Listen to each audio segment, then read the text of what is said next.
روکا ٹوکا نہیں، ہمارے بڑوں کو ڈبل عذاب دیجئے، وَلْعَنْهُمْ لَعْنًا كَبِيرًا، اور ان پر لعنتوں کی بارش برسا دیجئے۔ دنیا میں تو آپ کہہ سکتے ہیں کہ میرا بیٹا وہ کپڑا پہنتا ہے، وہ گاڑی چلاتا ہے، اس طرح کے مکان میں رہتا ہے، اس طرح کے موبائل استعمال کرتا ہے، اس طرح کے اسکول میں رہتا ہے، وہی بیٹا کھڑا ہو کر کہے گا یہ ہمارا باپ ہے پروردگار، یہ مجرم ہے۔ موبائل تو دیا، لیکن موبائل میں ہم کیا کر رہے تھے کبھی نگرانی نہیں کیا۔ گاڑی تو دیا، گاڑی کو ہم نے کس چیز کے لیے استعمال کیا، اس نے نگرانی نہیں کیا۔ اللہ سے کہے گا میرے پروردگار آپ ہم کو عذاب دے رہے ہیں، میرے عذاب سے ڈبل میرے باپ کو عذاب دیجیے۔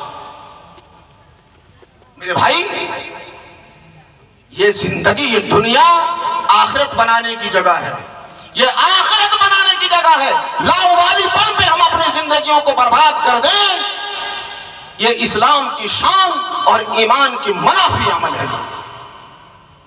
خصوصی طور پر جو ہماری بیٹیاں ہیں، جو ہماری بہنیں ہیں، لوگوں ان کو ایمان سکھاؤ، دین سکھاؤ، قرآن بتاؤ، اور آنے والے جو مستقبل ہے آپ دیکھیں گے کتنے گھر اجڑ رہے ہیں،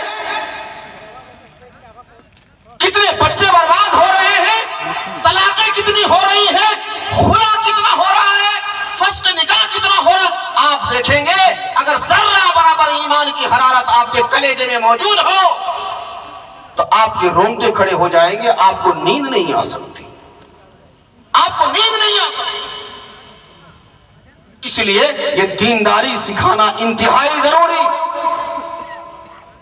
آپ ذرا اندازہ کیجئے، اللہ کے نبی صلی اللہ علیہ وسلم نے فرمایا میری امت کی لڑکیوں، بیٹیوں، تمہارے بال لمبے ہوتے ہیں، میں اشاروں میں بات کر رہا ہوں، وقت کم ہے، تمہارے بال لمبے ہوتے ہیں، جب تم کنگھی کرتی ہو تو بال ٹوٹ کر کنگھی میں آ جاتے ہیں۔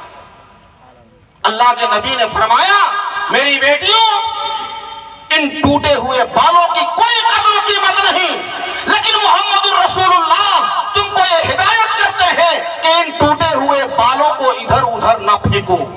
کیوں؟ تاکہ کسی گندی نگاہ، کسی گندی نظر رکھنے والے کی اس پر نظر نہ پڑے۔ کس پر؟ ٹوٹے ہوئے بال پر۔ یہ پہچان نہیں ہے کس کے سر سے ٹوٹے ہیں، کس کے بال ہیں۔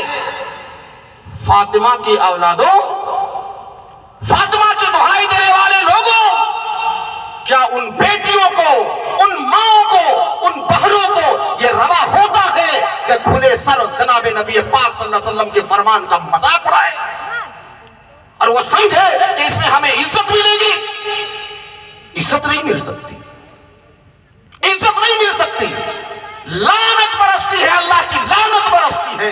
اللہ کے پیغمبر نے فرمایا کہ جو عورت ایسے زیور کا استعمال کرے جس میں بجنے کی آواز آتی ہے، چھن چھن کی آواز آتی ہے، جب تک کہ وہ واپس اپنے گھر کو نہ آ جائے اللہ کی طرف سے اس پر لعنت برستی رہتی ہے۔ اندازہ کریں آپ اندازہ کریں، کہا کہ ایسے خوشبو استعمال کرتی ہے، پرفیوم استعمال کرتی ہے کہ جس سے دوسرے مرد اس کے طرف مائل ہو، متوجہ ہو، جب تک کہ وہ اپنے گھر کو نہ آئے گی اللہ کی لعنت برستی ہے اس پر، جس میں اللہ کی رحمت اترے، اللہ کی رحمت کے مستحق ہم بنے۔ لوگوں ان کاموں کو چھوڑ کر کے ہم لوگوں نے ان کاموں کو اپنایا جس سے شیطان کو جشن منانے کا لوگوں موقع ملتا ہے۔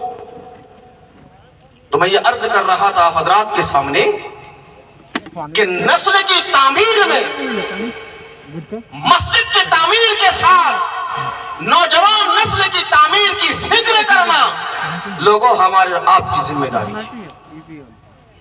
اگر ہم نے یہ کام نہیں کیا، مستقبل جو ملک کے حالات، ملک کی جو تصویر بن رہی ہے وہ سب لوگوں کے سامنے ہے۔ لوگوں حالات بہت سنگین ہیں۔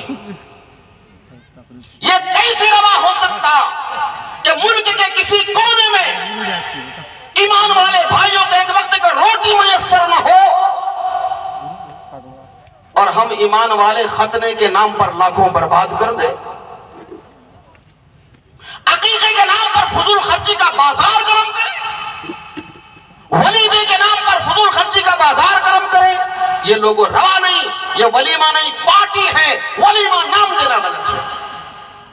ولیمہ تو مسنون ہے، اور ولیمہ کس طرح کیا جائے اس کا طریقہ بتایا گیا ہے، عقیقہ مستحب ہے اس کا طریقہ بتایا گیا ہے۔ جب آپ حدود کو کراس کریں گے وہ اس عمل مستحب عمل نہیں رکھ پاتا، وہ مسنون عمل نہیں رہ پاتا، وہ اس دائرے سے باہر چلا جاتا ہے، پھر اس کی جو نورانیت ہے، اس کی جو روحانیت ہے، اس کے جو شرعی اثرات ہے وہ تمام کے تمام لوگوں ختم ہو جاتے ہیں۔ اس لیے میں نے عرض کیا کہ ذمہ داری کے ساتھ ذمہ دار قوم کی طرح زندگی گزارنا سیکھیے، اور زندگی آنے والی نسل کو اس کی تلقین کیجئے، اس کی ترغیب دیجئے۔ انشاءاللہ ہم دیکھیں گے کہ ہماری مسجدیں بنیں گی اور مسجد کو آباد کرنے والی نسل بھی تیار ہے۔ مسجد بنا دی اور یقیناً بنے گی انشاءاللہ ثم انشاءاللہ، اور ہم نے اس پر گھر پہ جانے والے نسل کو تیار نہیں کیا، گویا کام ہمارا اور آپ کا لوگوں ادھورا ہے، کام مکمل نہیں۔ کام مکمل اس وقت ہوگا کہ مسجد بھی بنائی ہے شان و شوکت والی، اور اس پر نماز پڑھنے والے لوگوں کو بھی بھیجا ہم نے ایمانی شان و شوکت والے لوگ، دونوں کام کرنا ہے۔ لیکن وقت نہیں، میں اپنی باتوں کو ختم کرتا ہوں۔ آپ حضرات اسی سکون کے ساتھ، اسی دلچسپی دل جمی کے ساتھ انشاءاللہ آخر تک بیٹھیں گے نا؟